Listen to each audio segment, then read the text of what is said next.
Então, beleza, vamos lá, né? Então, mais uma vez aí, dando sequência a nossos conteúdos. Então, rapidão, período regencial para a gente entrar no período do segundo reinado.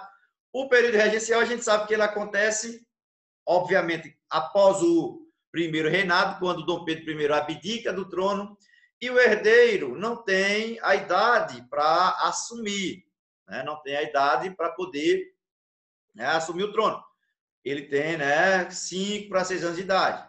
A gente sabe que o período regencial é marcado, né, tem destaque lá o ato adicional de 1834, né, que é a regência deixa de ser trina, passa a ser una. A criação da Guarda Nacional, né, onde surge a figura dos coronéis, né, e também as revoltas, né, a balaiada, a cabanagem, a sabinada, a revolta dos malês, né, e a Revolução Farroupilha, que foi, né, a única que foi elitista e tudo mais, certo? O segundo reinado vai começar com um golpe, o golpe da maioridade, né? Nós vamos ter um golpe para ter início do segundo reinado. Então, o segundo reinado está dividido em 3 fases. A galera que está riscando o slide aí, se não apagar agora quem riscou, eu vou tirar o slide e vou dar aula sem slide, viu? Simples assim. Então, o que é que nós vamos ter no segundo reinado? É um período em que, né, vamos dizer assim, o governante mais dura no poder, que é, né, que vai de 1840 até 1889. Então, são 49 anos no poder aí de Dom Pedro II. Então, a gente vai ter o quê?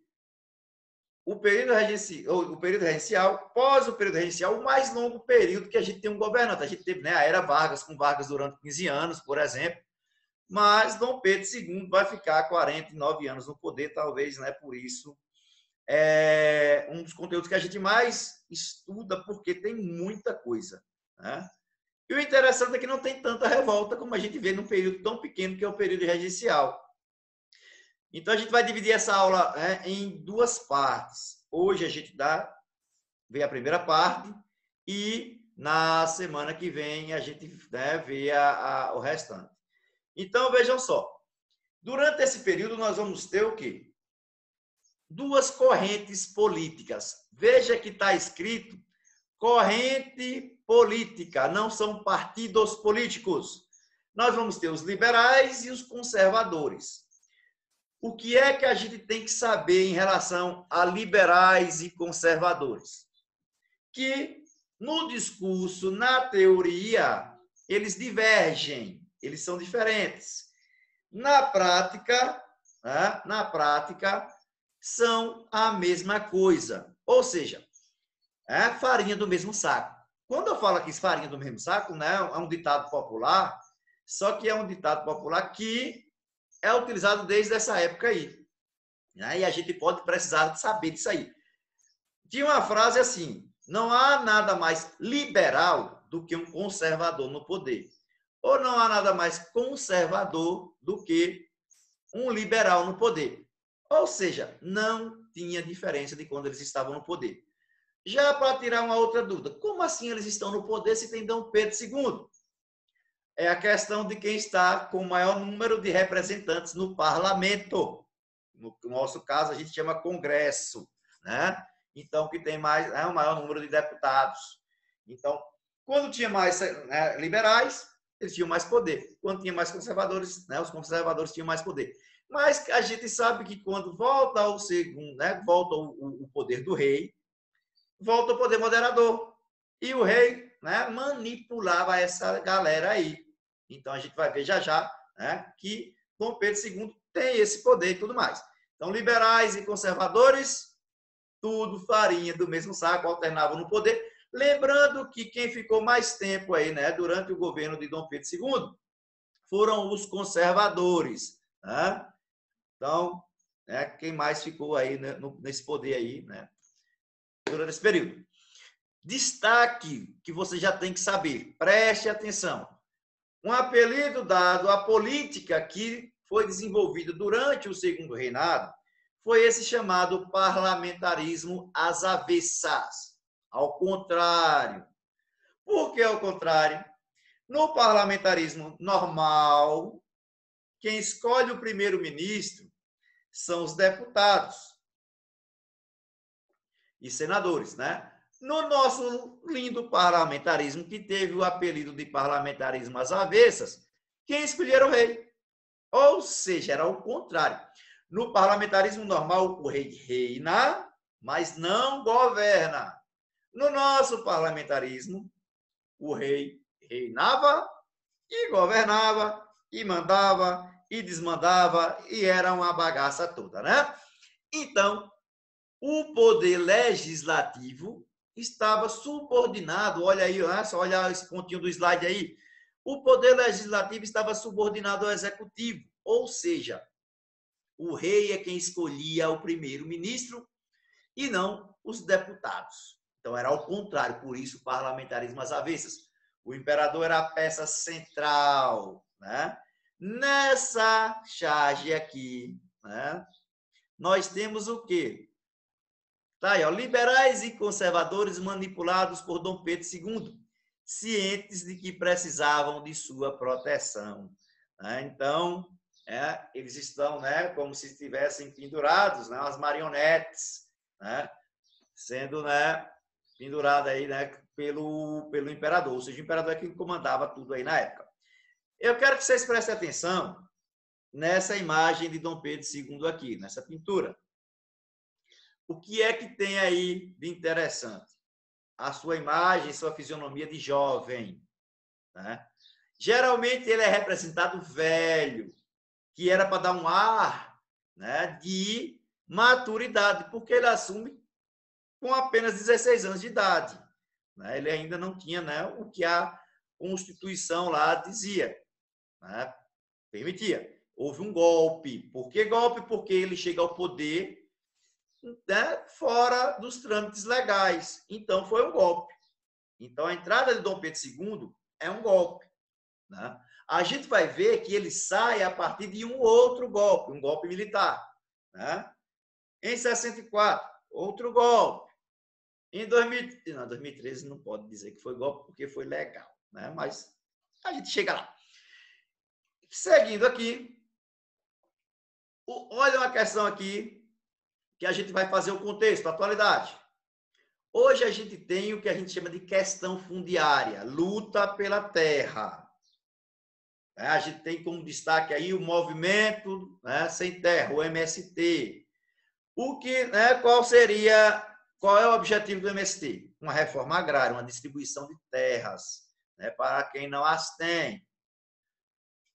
A gente, né, sabe que essa desigualdade na distribuição de terras no Brasil, ela vem desde o início da colonização. É só lembrar, né, a gente lembrar da questão das capitanias hereditárias, que eram apenas 13 pessoas donas daquela área toda lá que ficou destinada a Portugal.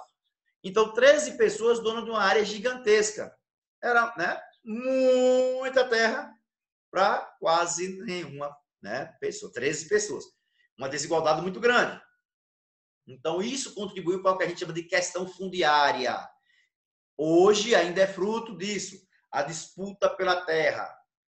Quando fala disputa pela terra, a gente entra aí na questão, né, por exemplo, a terra indígena, a gente entra, né, na questão da preservação da floresta amazônica. Então, porque a gente sabe que há, né, ocupações ilegais.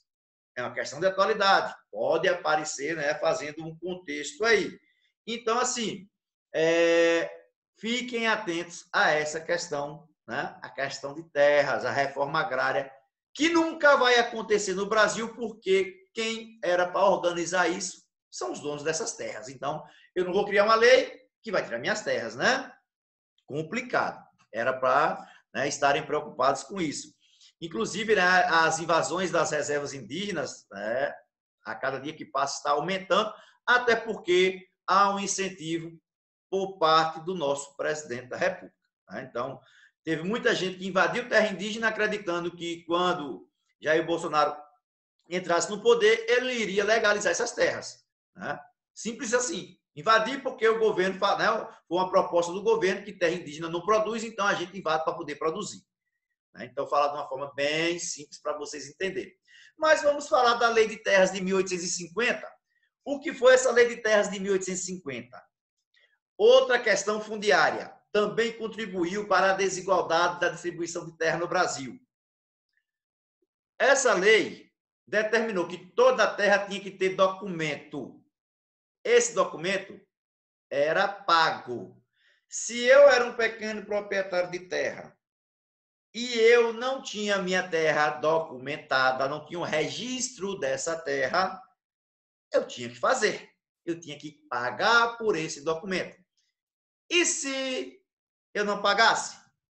Foi o que aconteceu com a maioria, não tinha condições. Perderam suas terras. Essas terras passaram a ser chamadas de terras devolutas, né? É só vocês olharem aqui, ó, nesse pontinho do slide. Terras sem registro, igual devolutas. Passavam para a mão do Estado.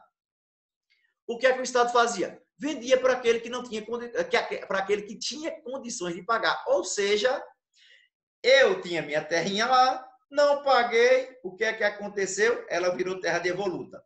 O cara que era meu vizinho, que tinha uma grande propriedade, foi e comprou do governo essa terra. Muitas vezes eu nem saía da terra, né? Eu não saí dessa terra, deixei de ser dono, virei um mero empregado, né? Trabalhador camponês dessa terra aí. Questão fundiária, fiquem atentos. Então, consequências, está aí, ó. Pequenos proprietários perdem suas terras, concentração de terras nas mãos de grandes latifundiários, como acontece até hoje, né? Imigrantes escravos sem acesso à terra, né? Ex-escravos, na verdade. Porque o cara que veio lá da Europa, ele não tinha dinheiro para comprar uma terra, para pagar o documento de uma terra. Ex-escravos, muito menos. Outra questão aí. Então, por que que a população negra é a população menos favorecida hoje? Porque lá desde sua libertação, de sua abolição, a gente vai falar disso também durante esse período regencial, né? Foi bastante questionado porque, né, a gente, né, completou aí, né, teve o aniversário da abolição, né, que, na verdade, essa abolição, né, para mim não serviu de nada, a não ser, né, um documento legal que acabou com a escravidão no Brasil. A gente sabe que a escravidão não acabou e a gente sabe que os negros libertos, né, não tiveram nenhuma compensação social. Aí a gente entra até na questão de cotas, mas a gente vai falar quando a gente falar lá da abolição, que é nesse capítulo também. E a mão de obra barata e numerosa para grandes latifundiários também é uma consequência. Por que mão de obra barata e numerosa? Aquela família que vivia numa terrinha lá, que não tinha, né, não teve o dinheiro para pagar o documento, o que é que fez? Virou mão de obra barata. Então, essa lei de terras de 1850 contribuiu para uma desigualdade em relação à distribuição de terra, uma desigualdade em relação, né, a questão de a pessoa virar uma simples mão de obra barata, ser explorada. Né? Então, preste atenção nessa lei de terras, né, que ela pode, né, ser importante para a gente em questão, né, de termos de prestar aí, né, provas de, né, vestibulares, o Enem, e até concurso, né, como a gente já estava falando.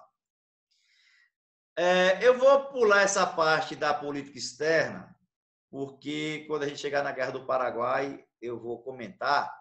Né? Vamos falar da questão Christie. Vamos simplificar a coisa, porque nosso tempo, né, é curto e a gente não pode ficar batendo muito, né, detalhadamente, mas isso não quer dizer que a gente também não vai entender. E claro que se surgirem dúvidas, vocês vão me perguntar agora ou depois. Questão Christie. É uma coisa simples. É uma briga, é um choque diplomático. Não foi uma guerra, foi uma briga entre Brasil e Inglaterra. Um navio inglês afundou lá no litoral do Rio Grande do Sul. A Inglaterra queria que o Brasil pagasse, por quê? O navio afundou e essa carga foi saqueada. Então, o Brasil não pagou, a Inglaterra ficou, né?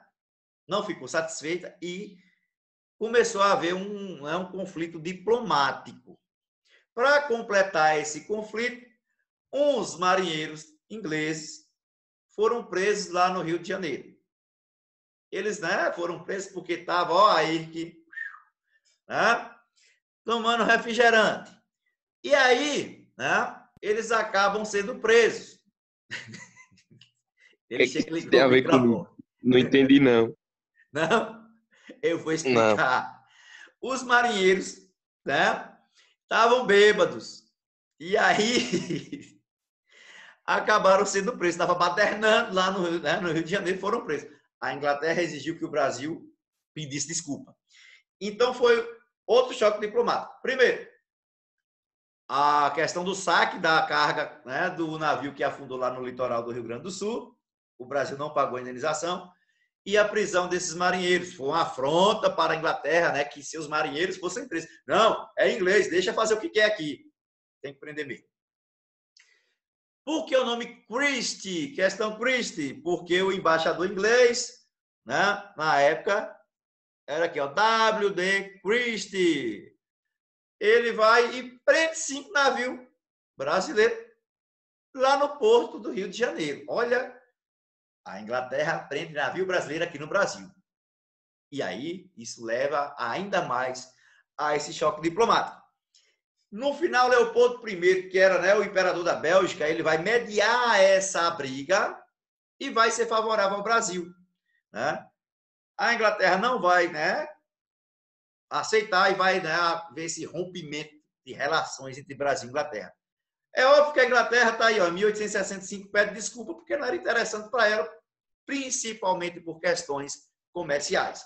Questão Christie, conflito diplomático entre Brasil e Inglaterra, rompimento de relações, né? E depois a Inglaterra acaba pedindo desculpa. É óbvio que o grande interesse dela nessa desculpa era manter as relações comerciais que eram